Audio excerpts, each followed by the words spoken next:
Hello everyone, myself Romi Narwal and welcome है हमारे platform we plus education पर। आज की क्लास में हम डिस्कस करने वाले हैं कि किस तरह से इन 20 दिनों के अंदर हम 120 प्लस मार्क्स की तैयारी कर सकते हैं। जैसा कि हम सभी को पता है कि 20 अगस्त को हमारा एग्ज़ाम है वो होने वाला है, ठीक है। तो अभी हमारे पास अप्रोक्सीमेटली 24 डेज़ बचे हुए हैं, लेकिन हमारा 1-2 दिन का जो बिजी शेड्यूल होता है उसको भी अगर हम स्किप करते हैं तो हम मान के चल रहे हैं कि 20 डेज़ हमारे पास सेफ़ हैं जो हम प्रिपरेशन को दे सकते हैं, ठीक है। तो इन 20 दिनों में हमें किस तरह से तैयारी करनी है कि हमारे मार्क्स है, हमारी जो तैयारी है वो 20 प्लस की हो जाए। इसके अंदर हमने 3 कैटेगरी ली हैं कि जिनकी प्रिपरेशन रेगुलर चल रही है उनको किस तरह से क्या करना है, जिनकी 50% प्रिपरेशन है वे बच्चे क्या करें, और जिनकी 0% है, जिन्होंने अभी तक कुछ भी नहीं किया है, वो किस तरह से अपनी प्रिपरेशन है वो स्टार्ट कर सकते हैं। जिन्होंने 0%, जिन्होंने अभी तक कुछ भी स्टार्ट नहीं किया है, वो भी 120 प्लस मार्क्स लेके आ सकते हैं आपके सीटेट के एग्ज़ाम में, क्योंकि सीटेट का एग्ज़ाम आपका इतना डिफिकल्ट नहीं होता है, ईजी टू मॉडरेट इसका लेवल आता है, ठीक है। तो किस तरह से हमें इसकी प्रिपरेशन करनी है, तो सबसे पहले तो क्या है कि आपको कुछ चीज़ें हैं जो अवॉइड करनी पड़ेंगी। जैसे कि आपकी सोशल मीडिया है, आपको छोड़ना पड़ेगा, जैसे कि आपका व्हाट्सएप है, फेसबुक है, इंस्टाग्राम है, क्योंकि ये ऐसी ऐप हैं, सोशल ऐप जो हैं वो इस तरह की होती हैं कि अगर इसके ऊपर आप 5 मिनट के लिए भी बैठते हैं तो कब 30 मिनट्स या 1 आवर आपका चला जाता है आपको खुद को नहीं पता चलता है, ठीक है। इसके अलावा जो एक्स्ट्रा यूज़ आप फ़ोन का करते हैं वो आप स्किप कर सकते हैं। और थर्ड है आप गॉसिप है, कुछ दिनों के लिए, सिर्फ और सिर्फ 20 डेज़ की बात है, इन 20 दिनों के लिए आप इन चीज़ों को अवॉइड करें तो बेटर होगा। इसके बाद नेक्स्ट क्या है कि जो सीटेट का एग्ज़ाम है वो आपका इस टाइम इजी रहने वाला है, इजी क्यों रहने वाला है। जैसा कि सीटेट है, सीटेट की वेबसाइट है, उसके ऊपर भी नोटिफिकेशन आ चुका है कि आपका एग्ज़ाम है सिर्फ एक दिन होगा 20 अगस्त को, ठीक है, और आपका ऑफलाइन मोड में होने वाला है। 20 अगस्त को एक ही दिन एग्ज़ाम होने वाला है और 2 शिफ्ट में होगा, यानी कि paper first and paper second. अब देखिए कि पहले जब आपका ऑनलाइन एग्ज़ाम होता था उस टाइम पे आपकी 20 to 25 डेज़ में आपके जो सीटेट हैं उनके एग्ज़ाम कवर हुए थे, ठीक है। तो अब एक चीज़ समझिए, जैसे जब आपका ऑफलाइन एग्ज़ाम हो रहा है तो उस केस में आपकी सिर्फ 2 ही शिफ्ट बन रही हैं, लेकिन जब आपके एग्ज़ाम हम मिनिमम से मिनिमम 20 डेज़ मान के चल रहे हैं, क्योंकि आपके इससे ज़्यादा ही एग्ज़ाम चले थे, इससे ज़्यादा ही शिफ्ट हुई थी आपकी, अप्रोक्सीमेटली 25 to 30 शिफ्ट्स में आपके ऑनलाइन एग्ज़ाम है वो कंडक्ट हुए थे, ठीक है। तो हम मिनिमम मान रहे हैं कि आपके 20 शिफ्ट्स हुई थी। तो अब देखिए कि जब आपके ऑनलाइन एग्ज़ाम हुए थे उस टाइम पे 20 शिफ्ट्स के लिए एक शिफ्ट में आपके CDP के 30 क्वेश्चंस बनाने होते हैं, तो 20 शिफ्ट्स के लिए कितने 600 क्वेश्चन। तो सिलेबस हमारे पास सेम है, एक तो उसी सिलेबस में से आपको सिर्फ और सिर्फ 30 क्वेश्चंस बनाने हैं और एक उसी सिलेबस में से आपको 600 क्वेश्चन बनाने हैं, ठीक है। तो आप यहाँ पर देख सकते हैं कि अगर आपको 600 क्वेश्चन बनाने हैं तो आपको जो टॉपिक है उसके अंदर से, उसकी डीप से कोई ना कोई क्वेश्चन है वो निकाल के लाना पड़ेगा, लेकिन आपको सिर्फ और सिर्फ 30 क्वेश्चन बनाने हैं तो वो कोई ज़्यादा डिफिकल्टी वाला कार्य नहीं होता है। तो उस केस में क्या है कि आपके जो क्वेश्चन है वो ईजी है, वो आपको देखने को मिल सकते हैं। तो आपका जो एग्ज़ाम है वो ईजी होने वाला है, डरने की ऐसी कोई बात नहीं है। आप इसकी तैयारी है वो कर सकते हैं। और एक सबसे अच्छी चीज़ जो आपको पता है कि सीटेट है उसके अंदर कोई भी नेगेटिव मार्किंग नहीं होती है, तो कोई भी क्वेश्चन आपको स्किप नहीं करना है। अगर आपको नहीं भी आता है तो भी आप उस कंडीशन में भी कोई ना कोई ऑप्शन है उसको जरूर टिक करें। A, B, C, D आपके पास 4 ऑप्शन होते हैं, इन चारों में से कोई ना कोई एक आपको ज़रूर सेलेक्ट करना है, ठीक है। इसके बाद हम क्या देखते हैं कि जो स्टूडेंट हैं हमारे पास 3 कैटेगरी के मैंने स्टूडेंट मान के चले हैं। एक जिनकी 100% प्रिपरेशन है, 100 नहीं मतलब मैं 80 to 90% जिनकी प्रिपरेशन है। सेकेंडली जिन्होंने कुछ पढ़ा है, यानी कि 50% जिन्होंने प्रिपरेशन कर रखी है उनको क्या करना है, और जो 0% है वहाँ से स्टार्ट करेंगे, उनको किस तरह से अपनी प्रिपरेशन है उसको स्टार्ट करना है। तो सबसे पहले तो देखिए जिनकी फुल प्रिपरेशन है, जो रेगुलर जब से एग्ज़ाम डेट अनाउंस हुई है, या हम बोल सकते हैं जब से सीटेट के फॉर्म फिल होने स्टार्ट हुए थे तब से जो अपनी प्रिपरेशन स्टार्ट कर रखी है जिन्होंने, उनकी हम प्रिपरेशन 100% मानकर चल रहे हैं। तो या फिर हम बोल सकते हैं कि जिन्होंने जो डिफरेंट ऐप्स हैं वहाँ से वो कोई कोचिंग ले रहा है या फिर ऑफलाइन कोचिंग ले रहा है, ठीक है, तो उनकी जो प्रिपरेशन होती है 100%। जिनकी तैयारी 80 to 90% है उनको क्या करना है, उनको सिर्फ और सिर्फ PYQ लगाने हैं। PYQ में उनको कोई भी डाउट होता है, कोई ऐसा टॉपिक निकल कर आता है कि जो उनका क्लियर नहीं हो रखा है, तो उसको फोकस करें और उसको रिवाइज करें, ठीक है। सेकेंडली जिन्होंने 50% प्रिपरेशन की है, 50% में हम मान के चल रहे हैं कि उन्होंने थ्योरी कवर कर रखी है, अपना कंप्लीट सिलेबस उनका हो चुका है, ठीक है, उन्होंने नोट्स बना रखे हैं और PYQ वगैरह है उनके ऊपर भी उनका ध्यान नहीं गया है, ठीक है।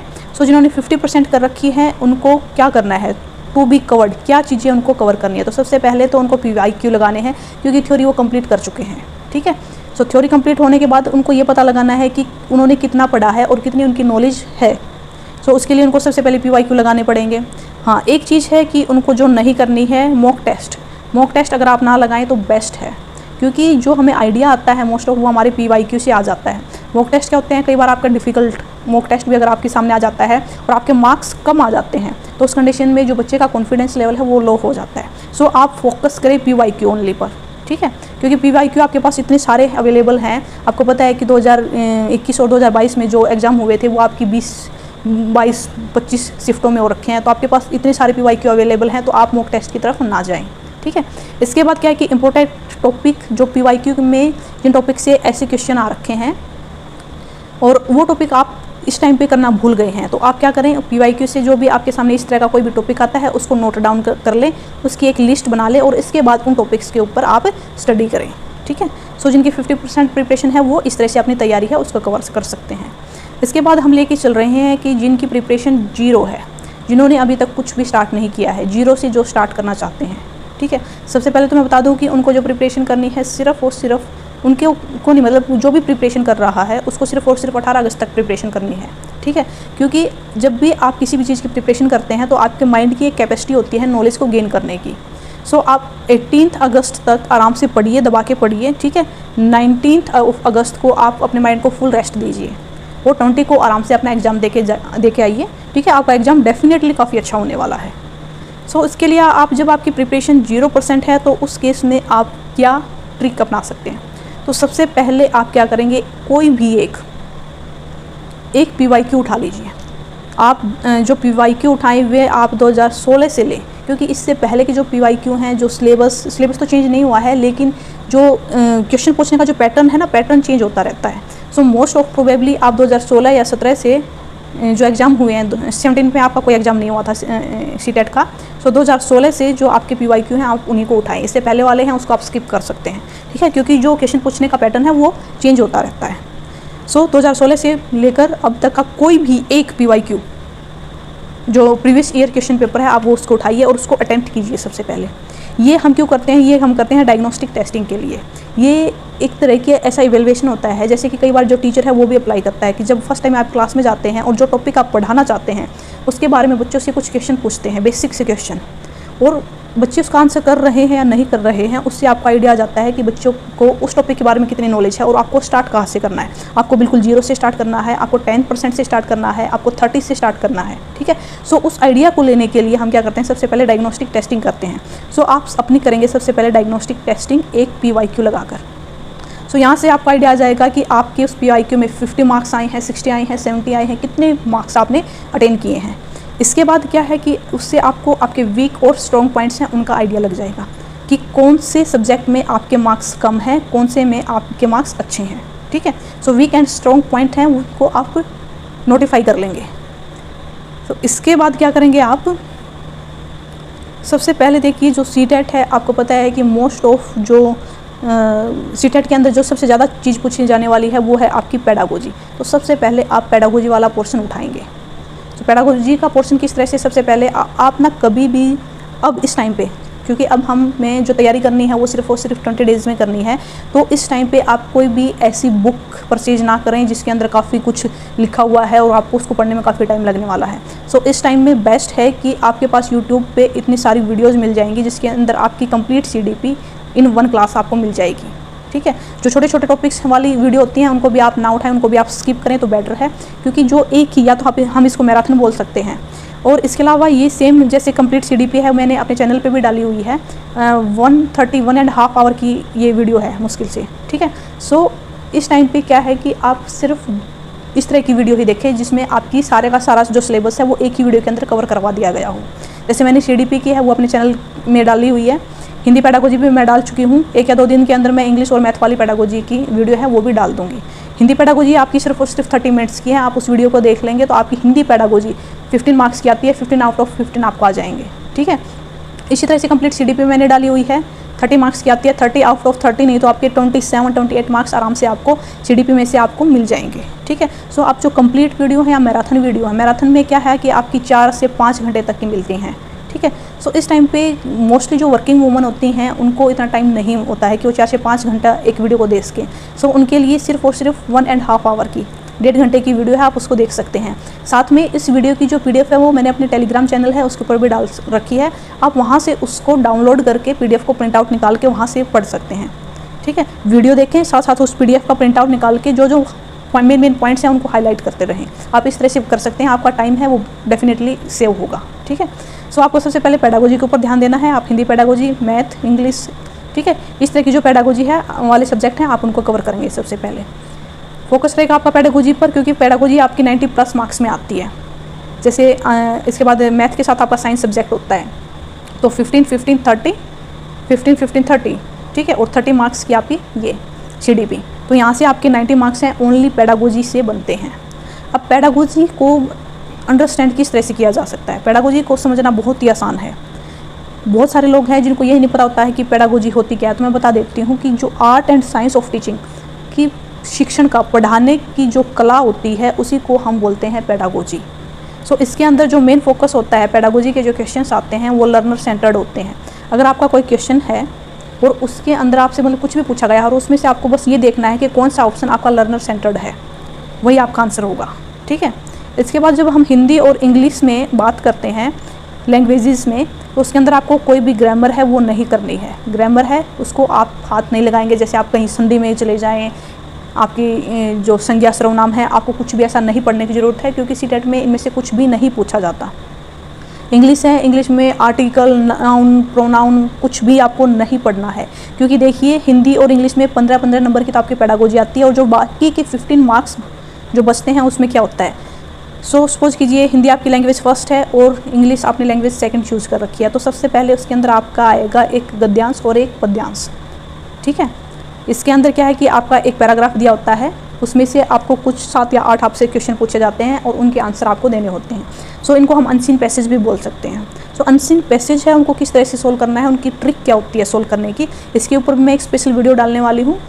सो बने रहिएगा इसी चैनल के साथ। इसके अंदर आपको अनसीन पैसेज किस तरह से सोल्व करना है वो वाली वीडियो भी आपको देखने को मिलेगी। ठीक है, इसके साथ ही पद्यांश, जैसे कि हम कविता का एक जो पार्ट होता है वो डाल दिया जाता है, 7 या 8 क्वेश्चन है उससे पूछे जाते हैं। इसी तरह से जब हम इंग्लिश की बात करते हैं तो इंग्लिश के अंदर भी दो आपके अनसीन पैसेज आते हैं।